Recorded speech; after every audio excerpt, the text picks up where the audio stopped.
Қолда бар өнімдерден дайындалатын өте дәмді қарапайым махроби тортты жасаймын. Құрғақ таза ыдысымызға жұмыртқа мен шекерді салып, миксермен аппақ болып көпіргенше араластырамын.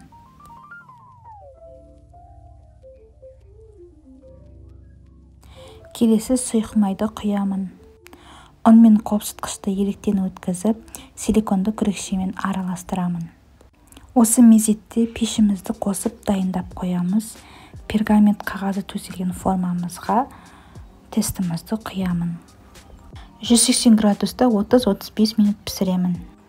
Бисквитіміз пісіп болғаннан кейін келесі шоколадты бисквитті дайындаймыз. Оны да дәл солай дайындаймыз, тек үстіне какаоны қосамыз. 180 градуста 30-35 минуттай пісіріп аламын. Енді кремін дайындайтын боламыз. Креміне бөлме температурасындағы сары май мен вареный сгущенканы миксермен араластырамын.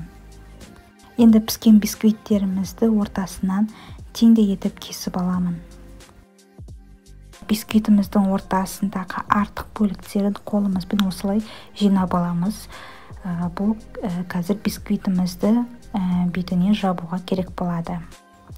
Енді тортымызды құрастырамыз. Кремімізді жағып, бірінші ақ бисквитімізді, одан кейін шоколадты бисквитімізді осылай алма-кезек қойып шығамын.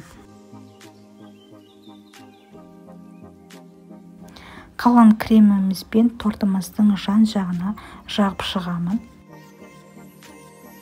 Тортымызды толықтай құрастырып болғаннан кейін манаға алып қойған бисквиттің ұнтақтарын торттың бетіне әдемілеп қойып шығатын боламын. Қалған бөлігін бисквиттің айналасына қойып шығамын.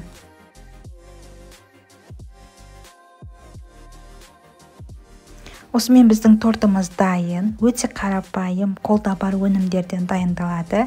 Ең бастысы дәмі өте керемет. Тортты кесіп көрсететін боламын. Өте жұмсақ болып шықты. Дәл осы рецептпен сіздер де жасап көріңіздер. Міндетті түрде сіздерге де ұнайды. Менің видеом ұнаса, маған тіркеліп, комментарий қалдыруды ұмытпаңыз.